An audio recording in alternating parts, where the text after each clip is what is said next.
A continuación, la seguridad social y tus derechos. Clasificación B, bajo supervisión de un adulto.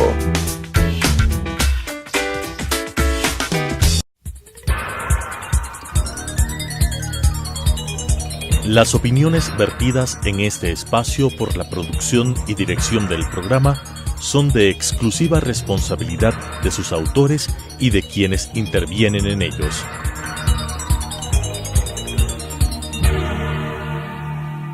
Telesucesos Canal 29 UHF presenta La Seguridad Social y tus Derechos, un programa dirigido para todas las personas y para conocer la realidad de la seguridad social y su derecho, con la conducción de la doctora Carmen Corral Ponce. La Seguridad Social y tus Derechos.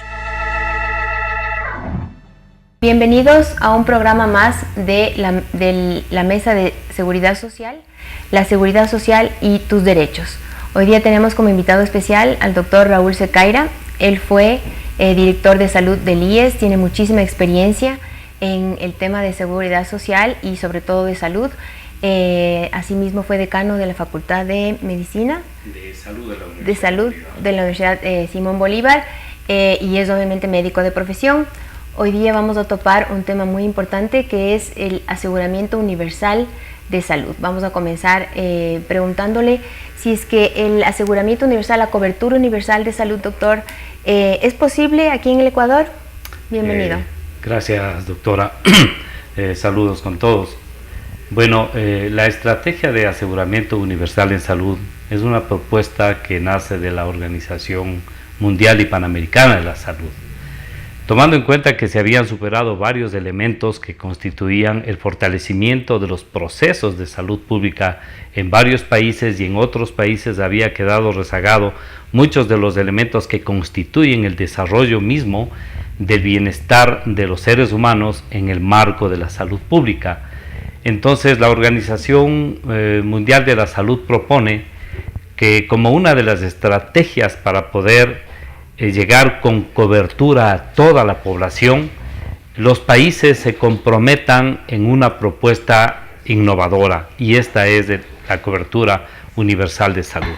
Hay que diferenciar de manera muy importante lo que significa el aseguramiento de la cobertura. El aseguramiento universal básicamente tiene que ver con que todas las propuestas de salud pública lleguen a toda la población en todos los países del planeta, que eso sería ideal, porque a más de ser un derecho de la salud, el estar cubierto con seguridad social, con salud, con temas sanitarios, con temas de agua potable, es importantísimo llegar con cobertura de salud a todos los ecuatorianos en este caso, si me permite, doctora. Cuando se dicta en el Congreso Nacional en el año 2002 la Ley Orgánica del Sistema Nacional de Salud, una de las intencionalidades fundamentales fue esta: cubrir con atención médica y sanitaria y con atención de salud a toda la población ecuatoriana. Pero entonces, tomando sus palabras, ¿cuál sería la diferencia entre la cobertura y el aseguramiento que usted acaba de notar? ¿Cuál sería exactamente la diferencia? La cobertura es proveerle a toda la población ecuatoriana de atención en salud. Es decir, ¿qué significa qué? ¿Qué comprende? Que significa que todas las personas, de acuerdo a su necesidad, puedan acceder libre, oportunamente, a una atención médica. Es decir, si es que yo me enfermo y estoy en el campo, puedo ir al IES, ahí viene la diferencia, o voy a los dispensarios del Ministerio de Salud. ¿Cómo? Y ahí tangencialmente topamos el tema de la Constitución, que habla de una red pública integral de salud. Esto viene a tomar forma con el mandato o sea, con lo que se busca del aseguramiento universal. Lo ideal sería que si usted o cualquier ecuatoriano tiene, por ejemplo, la necesidad de atenderse de se me ocurre a mí, de una neuritis, de cualquier enfermedad, de una apendicitis, de una inflamación de cualquiera de sus nervios, de sus articulaciones, de lo que sea, pueda acceder a atención médica en el Seguro Social o en el Ministerio de Salud Pública.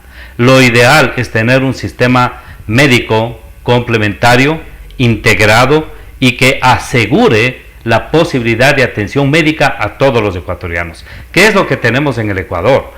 Como le explicaba anteriormente, en el año 2002 esa fue la intencionalidad de que todos los ecuatorianos tengamos cobertura de salud. Y la cobertura de salud quiere decir atención médica, tratamiento y posterior reinserción del enfermo a su actividad laboral. Pero ¿qué es lo que sucede ahora? Seguimos manteniendo un importante segmento de la población que no accede a ningún tipo de atención médica, peormente a un tipo de atención integral de salud. Y con atención integral en salud me refiero a que tenga alcantarillado, que tenga agua potable, que tenga capacitación, mejor dicho, educación para la salud. Los sistemas de salud tienen que ver mucho cómo están constituidos los países. Para tener un sistema de salud es importantísimo haber desarrollado un modelo de salud. El modelo de salud es el marco general, cómo debe desarrollarse el proceso de atención integral en la salud, y el sistema es aquella fase operativa donde uno va integrando los servicios de salud, y ahí pega esencialmente lo que usted acaba de comentar, doctora, el tema de la construcción de la red pública.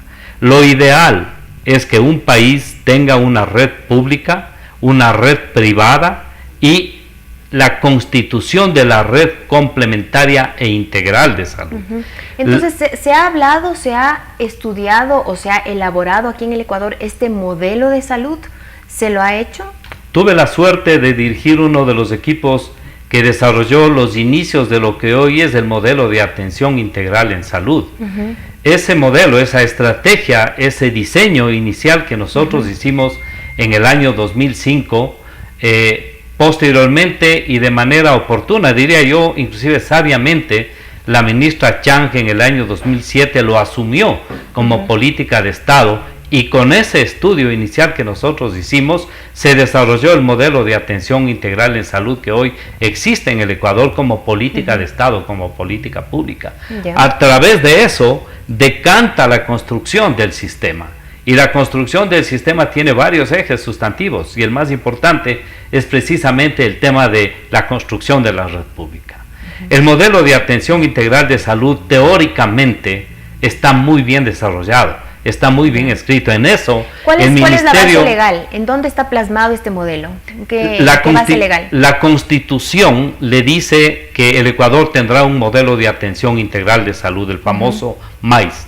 Entonces, constitucionalmente los ecuatorianos tenemos un paraguas que nos permite tener la certeza teórica de una adecuada, oportuna y de calidad atención de salud, ¿no es cierto? De buena calidad de atención de salud.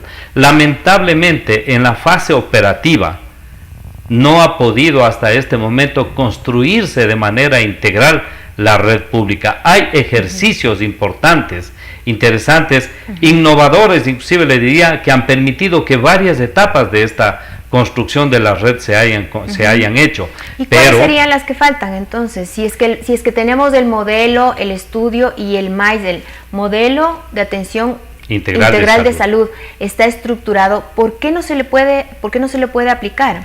Porque lamentablemente el ejercicio de la salud en el país, en todos los países del mundo, no solamente depende del ejecutor, también depende de la ciudadanía. No podemos ir a congestionar los hospitales con una gripe. Obviamente no estoy hablando del H1N1. Sí, no podemos ir a congestionar los hospitales de alta complejidad con una torcedura de tobillo, ¿no es cierto? No podemos ir por una simple jaqueca, no podemos ir por una simple diarrea. Por eso, precisamente, otra de las estrategias fundamentales que la Organización Mundial de la Salud determinó es el modelo incluyente de lo que significa atención primaria en salud. Es decir, cuando se estratifica la atención de salud, se parte de un modelo de atención primaria, luego un modelo de luego continúa con la atención secundaria y posteriormente con la atención de tercer nivel, es decir, la de más alta complejidad. Entonces también nos falta cultura previsional, en el sentido de saber a dónde tenemos que ir dependiendo de la gravedad. de la enfermedad. Lo que usted llama, doctora, cultura previsional, se llama educación para la salud. Ya. Y la educación para la salud tiene que ser integrativa, es decir, tiene que estar acompañado de una estrategia educativa en las escuelas, en los colegios, en los clubes de madres, en las asociaciones deportivas, en los clubes deportivos. Todo el mundo tiene que estar capacitado con educación para la salud. Muchas veces se ha dejado de lado el simple lavado de manos, se ha dejado de lado en las escuelas el enseñar al niño a cómo comer, el enseñar a la madre a qué tiene que comer el niño. No se olvide que hay un viejo adagio que dice somos lo que comemos. Es decir, ¿qué le quiero decir con esto? La Constitución a usted le garantiza el derecho a la salud, pero atrás de un derecho hay siempre una obligación. ¿Cuál es mi obligación atrás de ese derecho? Debo comer bien, debo hacer deporte, no debo fumar, no debo consumir drogas, no debo exponerme a velocidades impresionantes en el tema de conducción de vehículos, de motos, lo que sea. Las causas de muerte están ahí. El Ecuador es un país con causas de muerte impresionantes. Los accidentes de tránsito, por ejemplo, ocupan la primera o la segunda causa de muerte en el país. La diabetes es un tema de educación, es un tema de cultura. La nutrición que determina el aparecimiento de la diabetes tipo 2 tiene que ver con la cultura alimentaria, tiene que ver con la cultura sanitaria, es decir, el hacer deporte. Lo que usted está describiendo también puede encajar en el concepto de prevención, que es justamente uno de los conceptos que prevé la Ley de Seguridad Social y ofrece como prestación la medicina preventiva, porque una buena calidad del agua, una buena nutrición, todo eso evita justamente el tema de las enfermedades, que ya una vez enfermo el costo de la atención es mucho más alto y obviamente mucho más complejo. Entonces, ¿cómo dar la vuelta para tener esa educación en salud y esa medicina preventiva que sería lo ideal en nuestro país? Déjeme decirle dos cosas, doctora. El 70% del presupuesto general en salud se va en atenciones de hospitales de alta complejidad y el 30% en tema de atención primaria, cuando debe ser todo lo contrario, debe ser todo lo contrario. Esto tiene que ver con lo que ya hemos hablado, ¿no es cierto?, con una cultura que nos permita adecuadamente utilizar los servicios de atención primaria. Pero adicionalmente le quiero comentar lo siguiente: cuando yo llegué al IES en el año 2012, tuve la grata sorpresa de encontrarme con la resolución 308. Yo siempre digo, la resolución del Consejo Directivo, la 308, prácticamente es la Biblia de la atención primaria. Nosotros quisimos implementar, quisimos desarrollar. ¿Está vigente? Nosotros quisimos desarrollar la resolución 308, pero penosamente no se pudo. Primero por acortar el tiempo que nosotros tuvimos administrando ese tan complejo seguro, pero adicionalmente es totalmente complementaria con el modelo de atención integral de salud, y eso permitiría la integración de la red pública en el país. Imagínese usted, entiendo que ahora hay más de 700 dispensarios médicos del Seguro Social Campesino, que esos 700 dispensarios del Seguro Social Campesino se pongan al servicio general de la ciudadanía, ¿no es cierto? Sería un impacto impresionante para bajar la congestión de los hospitales de segundo y de tercer nivel, y tendríamos una importantísima cobertura, especialmente en el sector rural donde somos deficitarios. O sea que básicamente tenemos la Constitución, tenemos el modelo, tenemos las leyes, la resolución, pero no se puede ejecutar. Y yo tengo la impresión de que se privilegió la construcción de hospitales de alta complejidad. ¿Usted cree que eran necesarios los hospitales de alta complejidad, estos gigantescos hospitales que se inauguraron con bombos y platillos? Por el momento en el Ecuador era necesario construir nuevas unidades médicas, pero lo que pasa en el mundo moderno es lo que a nosotros no nos llegan los impactos, sino muy tarde. En algunos países de Europa se están desmontando los grandes hospitales. Eso es lo que yo he conocido. Y ya no se construyen, ya no se necesita. Claro, ya no se construyen hospitales de más de 200 camas. Los partos prácticamente están volviendo a ser atendidos a domicilio. La quimioterapia, la diálisis renal se están atendiendo a domicilio, cuando aquí seguimos construyendo grandes unidades que desde luego son necesarias. Pero hay profesionales momento, que opinan, ¿no?, que no eran necesarios los hospitales, sobre todo de esta magnitud, por el costo y luego por el mantenimiento y por los equipos, etcétera. ¿Qué opinión tiene usted? A ver, el Ecuador tiene un déficit de camas importante. Ya, todavía tenemos un déficit. Todavía tenemos un déficit de cama importante, pero ese déficit de cama de camas se lo puede suplir tranquilamente construyendo unidades de más bajo nivel y de menos complejidad, ¿no es cierto? Porque ¿de qué están saturadas nuestras unidades médicas de internación hospitalaria? El 50%, si no es más, de pacientes que entran a este tipo de unidades médicas, a los hospitales en concreto, son producto de la mala nutrición. Enfermedades cardíacas, diabetes, insuficiencia renal, todo eso es por la mala nutrición. Entonces, no podemos avanzar más si es que no llegamos a complementar primeramente lo que significa la atención primaria en salud, el tener una buena alimentación, el hacer una actividad deportiva, el no fumar, es decir, cumpliendo la exigibilidad que nuestro derecho constitucional nos dice versus nuestra obligación como ciudadanos. Adicionalmente, las escuelas, los colegios, es decir, el sistema educativo, tiene que hacer un aporte sustantivo en la salud de los ecuatorianos. No podemos decir que el sistema de salud funciona de esta manera cuando no está complementariamente ligado, articulado con el sistema educativo. En otros países el tema funciona de diferente manera y el Ecuador ya lleva más de 30 años buscando implementar un modelo que le permita tener una cobertura completa de salud, tener una asistencia sanitaria completa. Fíjese usted, el Ecuador empezó su proceso de reforma y de transformación en salud hace más de 30 años, igual que Brasil. Y no lo hemos logrado. No lo hemos logrado, Brasil lo logró.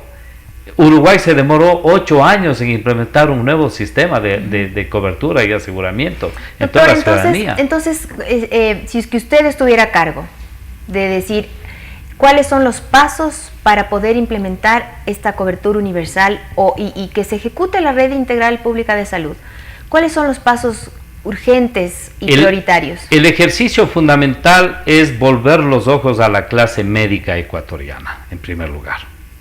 La clase médica ecuatoriana ha sido desplazada de varios sitios para optar por contrataciones extranjeras, dejando de lado al médico ecuatoriano. Yo primeramente volvería los ojos al médico ecuatoriano. En segundo lugar, pondría un importante énfasis en la construcción, en el apoyo, en el financiamiento de la construcción de la red pública y de la implementación obligatoria del modelo de atención primaria en salud. Esos son los pasos fundamentales. Que son pasos fundamentales para lograr una cobertura. ¿Cómo está la cobertura? ¿Usted tiene algún dato numérico? Por ejemplo, sabemos que en el IES tenemos 3 millones de afiliados que tienen derecho a la salud y 3 millones más de beneficiarios que fueron incluidos en el año 2010, que son los hijos de los afiliados de 6 a 18 años sin financiamiento, y este fue el problema gravísimo para el seguro de salud. Pero ahí tenemos más o menos 7 millones de población que aproximadamente está cubierta. ¿Qué pasa con el resto de la población? El resto de la población está cubierta por el Ministerio de Salud Pública. Desde luego, persiste aproximadamente un 15 o 20% de la población ecuatoriana que no tiene todavía cobertura de ninguna naturaleza. ¿Y cómo llegamos a ellos? Precisamente con lo que le acabo de decir, ¿Ya? Implementando un modelo de cobertura universal de salud, es decir, llegar a los últimos rincones de la patria con la atención médica oportuna, con la atención sanitaria oportuna. Esa es la manera de poder accesar a nuestra población. ¿Cómo funcionaría en la práctica la propuesta suya de que los dispensarios del Seguro Social Campesino atiendan a toda la población? O sea, mire, en la práctica, porque el IES va a decir, esos son mis dispensarios del Seguro Social Campesino y por lo tanto el Ministerio de Salud no me va a pagar, o muchos problemas prácticos. ¿Cómo se ejecutaría esa idea? Uno de los grandes errores en la Ley Orgánica del Sistema Nacional de Salud es haber permitido de que el Seguro Social siga desarrollando su propio sistema de salud, cuando eso no es lo correcto, técnicamente no es lo correcto. Técnicamente el rector de la salud, el Ministerio de Salud Pública, tiene que organizar, orientar y disponer cómo se procede con el modelo de atención en un país. No digo que las unidades médicas del Seguro Social vayan a ser del Ministerio de Salud Pública, ojo, eso es muy distinto, pero sí la organización, sí la plena complementariedad entre el Ministerio de Salud Pública y la Seguridad Social. Y adicionalmente, en la construcción de la red pública y la red complementaria de salud, entran los 3 seguros de salud que tiene el país: el de la Seguridad General, de la Seguridad Social, Fuerzas Armadas y Policía Nacional. Entonces ahí organiza la red. Esto no quiere decir que el Seguro Social vaya a ceder la administración de sus unidades médicas al Ministerio de Salud Pública, no, para nada. Eso lo único que quiere decir es que la organización, la rectoría, los procesos deben estar organizados por el ente rector. Y ahí también hay una fuerte equivocación. El Ministerio de Salud Pública debería ser solamente un ente coordinador, un ente rector de las políticas de salud. Lo demás le compete a otras entidades. Hay los ¿A qué entidades, por ejemplo? Al Seguro Social como proveedor de servicios médicos, el Ministerio de a la Salud debe empresa dar privada, las políticas. Pero desde luego el Ministerio debe dictar las políticas. El financiamiento tiene que tener un modelo aparte, un modelo distinto de administración de los fondos, de los recursos económicos para poder financiar el sistema de salud actual. ¿Y cómo encaja las aseguradoras privadas? Porque hace algunos años el IES, sobre todo, contrató servicios de las instituciones privadas, y ahí hubo un poco de problemas con el tema de los pagos, el tema de la facturación, etcétera. ¿Cómo encaja en la red pública integral de salud la seguridad privada como complemento? A ver, lo que hizo la Seguridad Social años atrás, contratar a unidades médicas privadas, me parece que fue lo correcto. Inclusive hay un estudio que determina que es mucho más barato atender a los pacientes afuera que dentro de la Seguridad Social. ¿Es posible eso? Bueno, hay un estudio, yo conocí el estudio, no sé cómo estén las condiciones actuales ahora, han pasado ya 5 años de eso, las condiciones podrían haber sido diferentes, pero en ese momento hubo ese estudio. Pero ¿qué le quiero decir? El problema de la facturación en el IES se da porque no estaba preparada en ese momento la Seguridad Social para hacer una auditoría y una facturación técnicamente apropiada. Había muy pocos profesionales que manejaban el tema de auditoría médica, las unidades médicas estaban siempre sobresaturadas y la derivación era inmensa, pero adicionalmente la empresa privada tampoco estuvo preparada completamente para facturar semejante cantidad de pacientes que eran derivados no solo de la Seguridad Social, sino también del Ministerio de Salud Pública. ¿Por qué se derivaban tantos pacientes? ¿No abastece? Precisamente por eso, porque la capacidad de las unidades médicas del IES no abastecía, y es esa la política que permitió que se construyan nuevas unidades médicas en la Seguridad Social para evitar la derivación de los pacientes.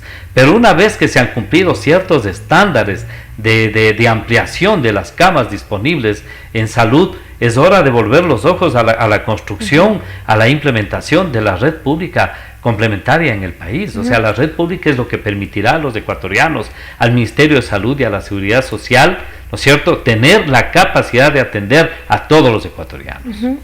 Es un tema realmente muy complejo y que se nos quedan muchas aristas sobre la mesa, pero seguramente vamos a poder topar este tema nuevamente, así que tenemos ahí como país una tarea compleja de dar un vuelco al tema de salud para volver a la atención primaria y los temas básicos para que se conviertan en medicina preventiva y evitar grandes gastos en medicina compleja. Entonces vamos a cerrar aquí el programa. Muchas gracias, doctor, por haber venido, y en una próxima ocasión volveremos a topar este tema tan importante. Gracias por su atención. Muchas gracias. Las opiniones vertidas en este espacio por la producción y dirección del programa son de exclusiva responsabilidad de sus autores y de quienes intervienen en ellos.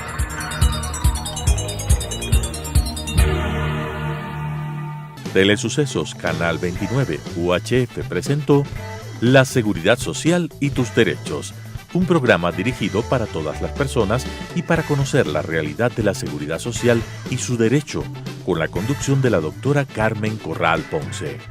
La Seguridad Social y tus Derechos.